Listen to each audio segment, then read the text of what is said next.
calls the next witness is Mr. Chipani Leslie Kapola. His name does not appear on the witness. Chipani Leslie Kapola. Kapola. Yes. It's K-G-A-P-H-O-L-A. Okay.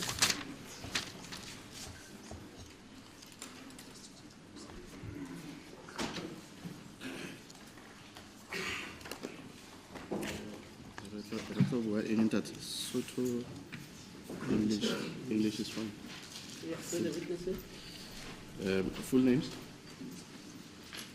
Full names are Chipani Leslie Kapola. Would you have any objection in taking a prescribed oath?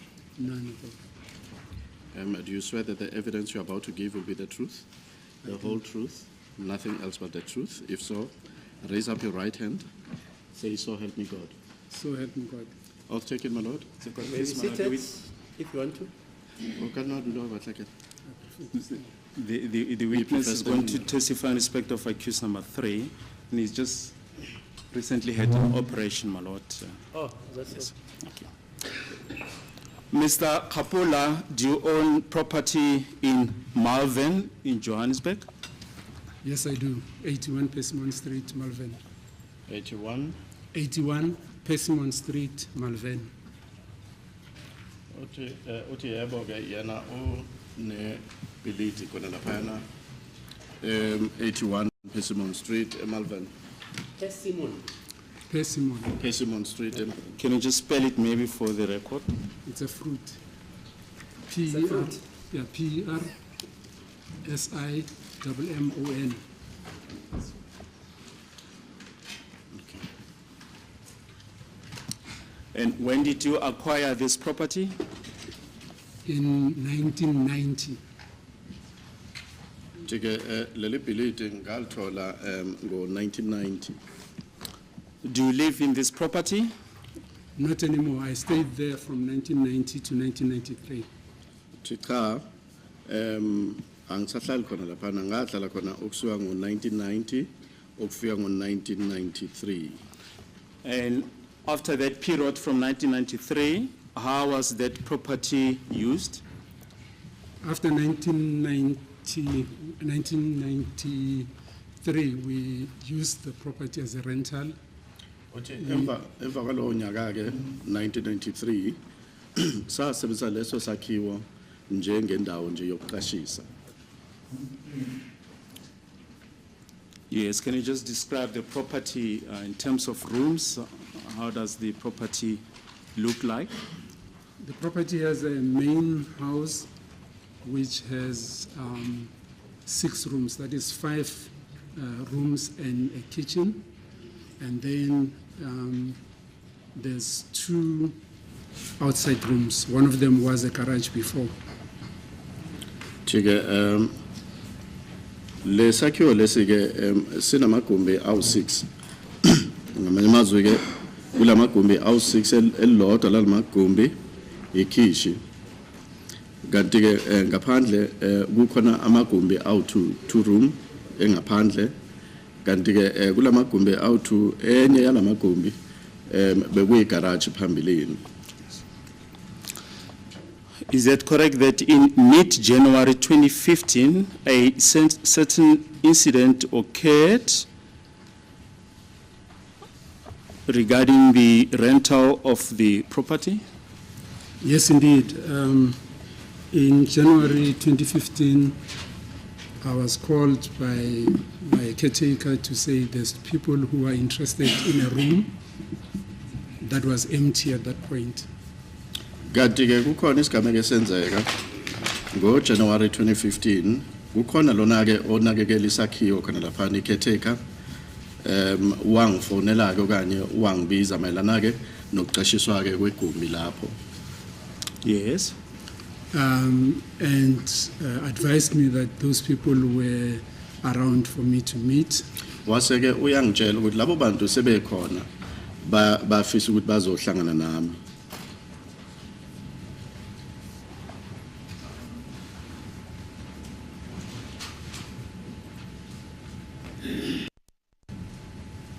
Yes. And indeed we met outside. on the Ngempela ke pavement. ngempela sase siyahlangana ke ngaphandle kwesakhiwo khona lapha yana kwi pavement At the gate, sengasho nje egateini Where? in front of the property. ngaphambi kwalesakhiwo. Yes, just for record purposes, just state the exact location where you met. 81 Persimmon Street, Malvern. Shuthi ke ileyona iyo ke le ndawo esahlangana kuyo i81 Persimmon Street eMalvern. Yes. We discussed their proposal and what I would need for them to move in. Sase ke siyaxoxisana ke mayelana ke neziphakamiso zabo ngabatshela ukuthi mina ngizodinga ini kubona ukuze bakwazi ukuthi bayongena kuleso sakhiwo. And who were these people? It was a couple. Abantu engikhuluma ngabo ke ungabantu abahamba bobabili. The hand of accused number 3 is up, my lord. Yeah, here, after this witness has given evidence, keep that question for your counsel. Awubambe lo mbuzo Bhuti. You will have a chance to ask to your counsel whatever you want to ask. Uzokhuluma naye ummeli wakhe. Yes, you said. Hello? He says That's not the procedure, sir. akusiyona indlela okusetshenzwa ngayo mfethu ne. Awulinde kancane uzokwazi ukuthi ukhulume nommeli wakho. Ungakhohlwa leyo nto obufuna ukuyisho. Yazwakala Bhuti. Thank you, Yes, Lordship. yes, you said it was a couple. Yes, who were they? At that point, I didn't know who they were. Ngaleso sikhathi ke labantu ababini bengabazi ukuthi obani njengoba ngithi kuyicouple okanye abantu abahamba bobabili. Yes, but after meeting them, did you establish just who they were? We didn't. We just established that they needed a room and that they were going to stay in that room. Besingakazi ukuthi ke obani labantu konke sikwaziyo thina ke okanye sakwazi ngaleso sikhathi ukuthi abantu abadinga ke indawo yokuhlala. And is there any of those persons present in court today? Yes, indeed, there is. Yebo ngempela lo muntu ke okanye omnye walabo bantu ukhona khona la enkantolo. Who is it? There's a gentleman that has just recently lifted his hand. Yilo mlisa ke osanda ukuphakamisa isandla sakhe nje khona la enkantolo. Do you remember his name? I didn't at the time. I did later when I had to testify. Is Mr. Mnu. Ngaleso sikhathi ke sokuhlangana kwami naye bengingamazi igama lakhe bengingalazi kodwa ke ngithe mase kumele ngize ngizothula ubufakazi la enkantolo ngase ngiyathola ke ukuthi ungu Mr. Mncube.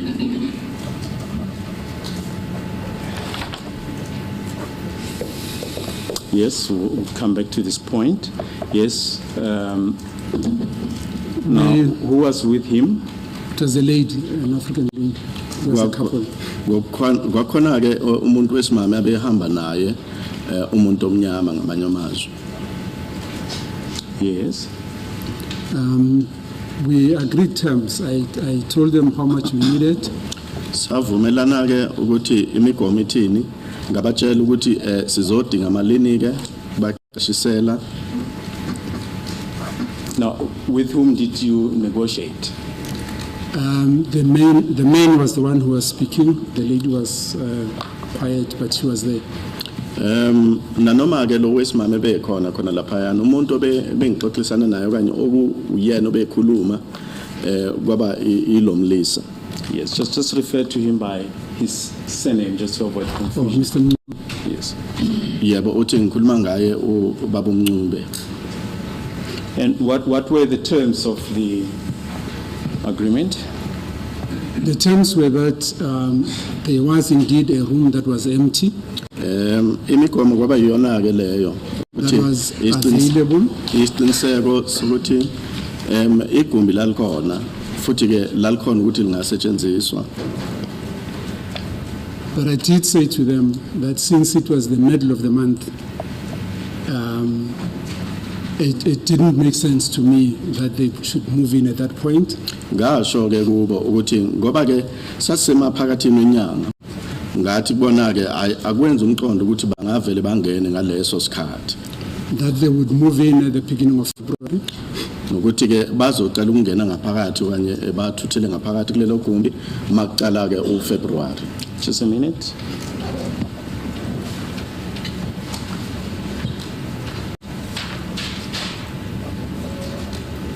If you say it was in the middle of the month, which month and which year?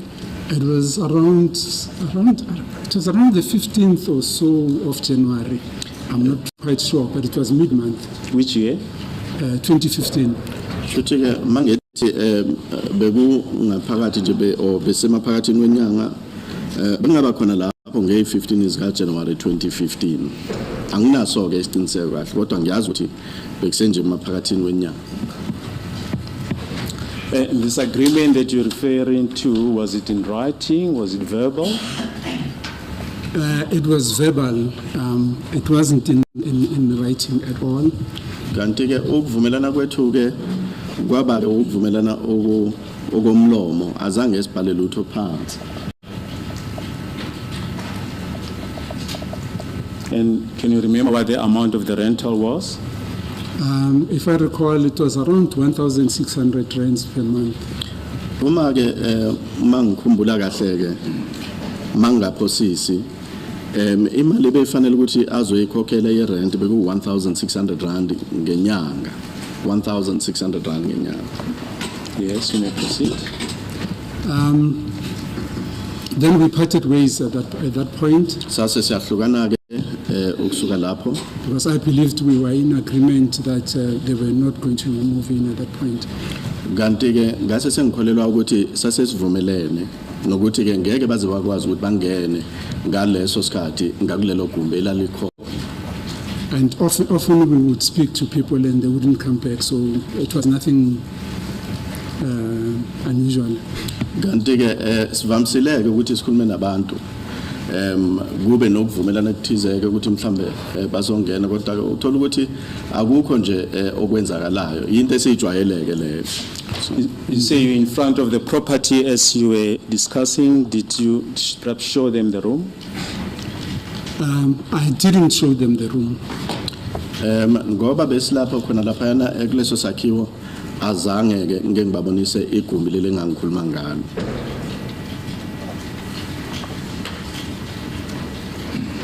Yes. But I knew that they had been to the room because my caretaker told me the people were interested in the room. Kodwa bese sengikwazi lokho ukuthi bake balibona lelo gumbi ngoba lona ukhetheke okanye obheke indawo khona lapha na wangitshela ukuthi labo bantu abebedinga ke igumbi okanye indawo yokuhlala Yes. bahamba baya khona bayolibona lelo gumbi. Yes, you established that they had seen the room, yes? Yes. Then, not too long thereafter, a day or two later, the caretaker informed me that these people. The caretaker made a report to you, is that correct? Yeah, caretaker reported to me. Mhlambe usuku okanye insuku ezu2 emva kwalokho kwaba ukuthi ukhetheka uyakwazi ukuthi angilethe report ethize. Now, what did you do as a result of this report of the caretaker? He indicated that this. It's fine, you don't need to disclose the content. What did you do as a result of that report? I gave them the go-ahead and I collected the rent. Ngase ke emva kokuthi ngisithole leso sibikezelo siqhamuka kulona ukhetheka ngabavumela ukuthi bangangena kuleso sakhiwo ngase ke ngithatha nemali yerent kubona. They paid the full rent for January. Bakhokhela ke imali ephelele kaJanuary. But did you go to the premises to meet with them? No, I went to take the money at the gate again. They moved in because they already had their things. Yeah. Manje azange ngiye kangaka ukuthi ngiyohlangana nabo ke kulelo gumbi kodwa ke ngaya khona lapha negate ukuthi ngiyothatha imali kubona ngoba bese bengenile usho ukuthi impahla zabo bese sebeyifakile. So you received a report from the caretaker, sorry? Sorry, there's a correction there. They hadn't put their goods in yet, but they had already discussed that with the caretaker. Oh, my apologies, my lord. This was not my fault.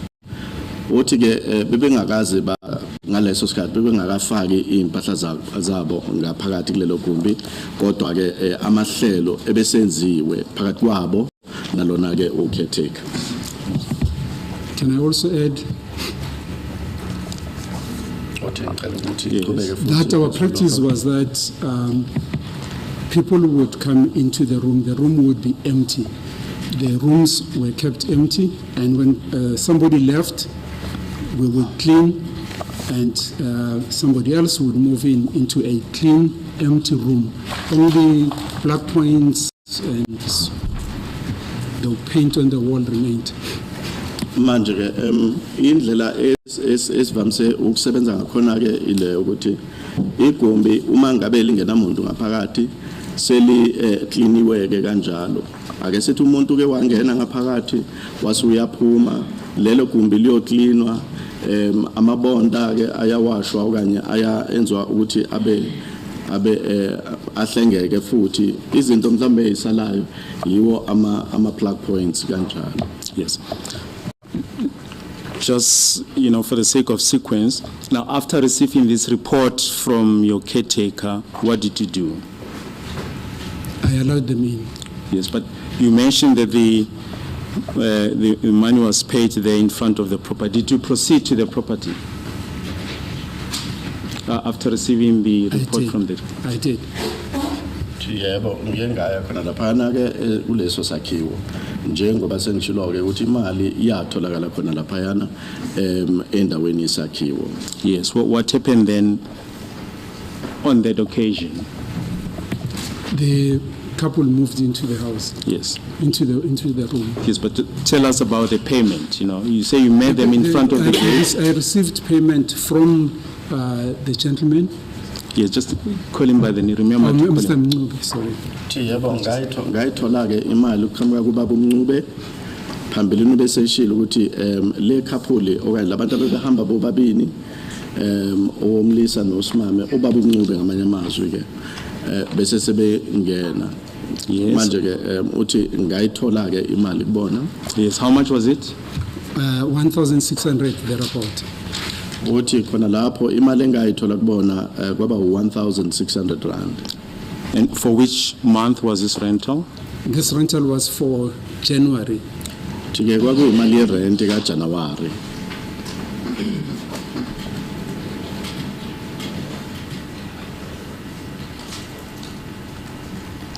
You say the original agreement was that they will move in February of 2015. Yes. Yebo sengishilo lokho ukuthi savumela ukuthi bazongena ngoFebruary. Did Mr. Ncube explain us why they wanted to move in the middle of January 2015? He didn't specifically explain why, but he said they needed to move in. Akazange nje aphani ngencazelo nje ikhethile ukuthi yingani ebefuna ukuthi angene okanye bangene ngoJanuary kodwa ke wayevele egcizelele ukuthi bathanda ukungena khona lapha ngoJanuary. Yes. And they did move in. Ngempela bangena ke ngoJanuary. Yes, in which room did they move in? They moved into what we call room 5, which is the room closest to the kitchen. Bangena ke kulelo gumbi ke esingasho ukuthi room 5. Lelo gumbi ke liseduze ne kitchen.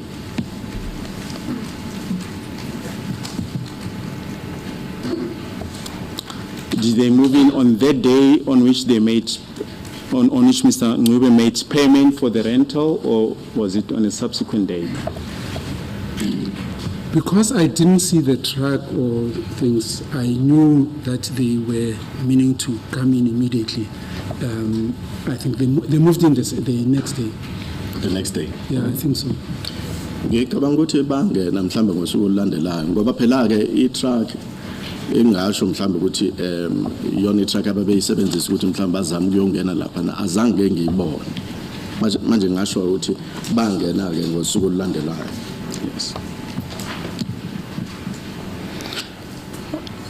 Do you perhaps remember how Mr. Ncube looked like at that particular time?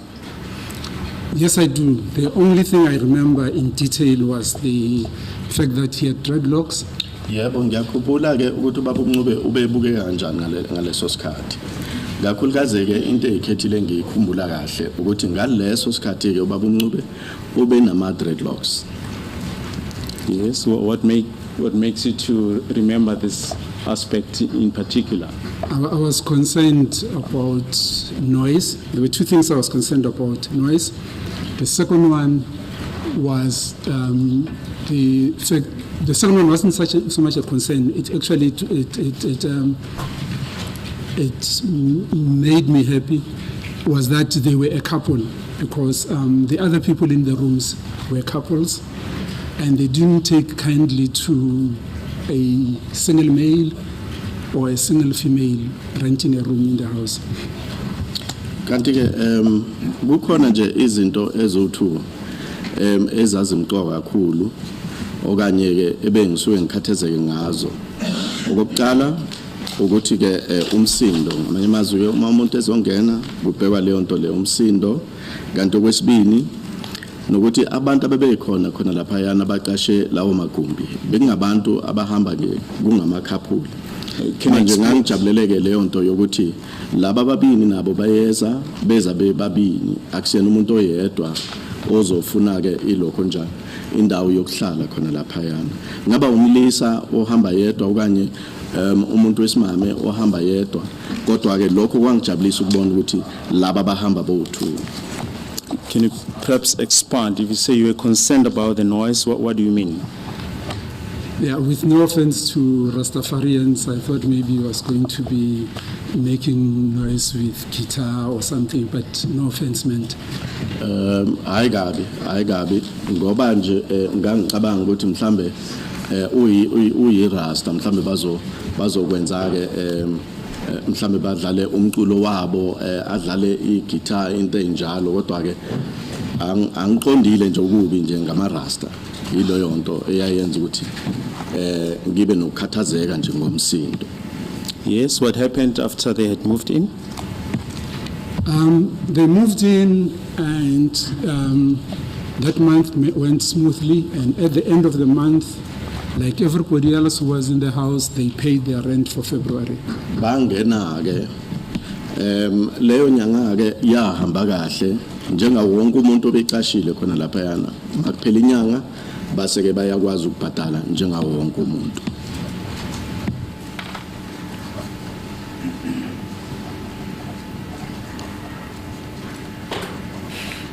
Yes. And then somewhere in the middle, towards the end of February, I was again informed by my caretaker. Ona lapha yana ke emaphakathini ka February. Yes. Ngaphinde futhi ke ngalethelwa ke mhlambe ulwazi oluthize okanye isibikezelo esasiqhamuka kuye lona ke owayinakekele isakhiwo lesiyana ucaretaker. Yes, you received a report from your caretaker. You may not disclose the contents thereof. That the tenant. Yes. Yeah, you received a report from the caretaker. What happened further? I received a report from a tenant, from a caretaker, that the tenant that had recently come in, had been arrested. Ngase ke ngithola leso sibikezelo esiqhamuka kuyicaretaker ke ukuthi lo umqashi osanda ukufika useboshiwe. In fact, he used the words he was taken out in chains. I have no proof of that. Kanti ke anginaso ke isiqiniseko sokuthi waboshwa okanye ubeboshiwe ngoba into akushilo lokho akushilo nje wathi ukhishwe lapha yana ke ngamaketana. Yes, what the caretaker told you, it's hearsay. He made a report to you, then what happened? Then the lady who was with the gentleman continued to stay. Kanti ke lo wesimame obehlala naye nalomlisa yena waqhubeka ukuhlala khona lapho kulelo gumbi. She didn't leave at the same day as the gentleman. She continued to stay. Ngamanye amazwi akazange aphume kulelo gumbi makuphuma lona ke womlisa yena waqhubeka ukuhlala khona lapho kulelo gumbi. She stayed for I think she paid the rent at the end of, or somebody paid the rent at the end of February. I don't know. Kanti ke uma kuphela inyanga ka February kukhona owabhadala i-rent. By that Angazi I ukuthi mean, I ubani. don't know well, the source of the money, but she paid. Kodwa ke ngisho ukuthi ke angazi ukuthi ubani owambhadalela, engikwaziyo nje ukuthi yena wabhadala lo wesimali.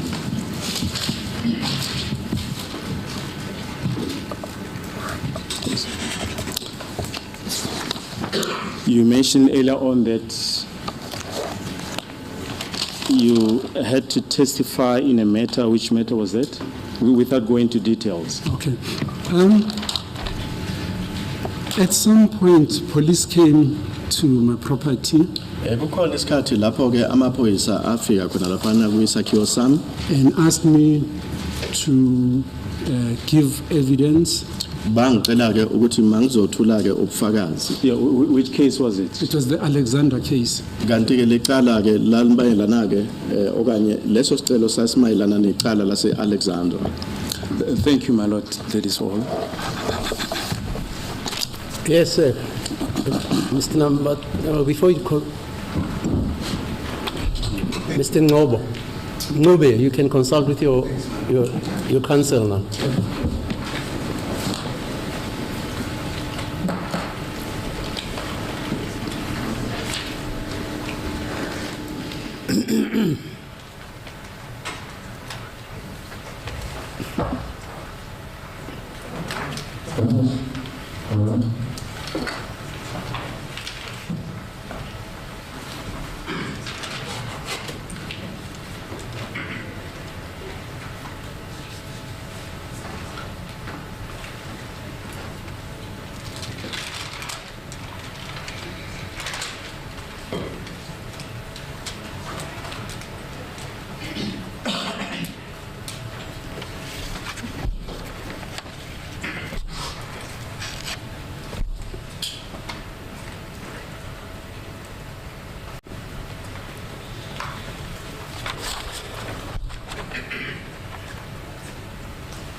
Thanks for the indulgence, my lord. Thanks. Hello, Mr. Ramos, Psipidi, maybe he's got some questions. No questions. No questions, huh? Okay. Yes. As it please the court, my lord. I think there's a beautiful misunderstanding Yeah. that Mr. Mube has. Oh, okay. I think we need to take time to explain to him because his concerns about the fact that the gentleman came to testify in another case Oh, that I he was see, okay. facing. So I think I might need 5 or 10 minutes just to take him through what this exercise is all about. It's not a train smash there, my Yeah. lord. I think he only needs to understand what is You want us happening. to adjourn? I would really appreciate it, my lord. Okay, how many That's minutes? just, I think it will be 10 minutes, 5 to 10 minutes. Okay, 10 minutes.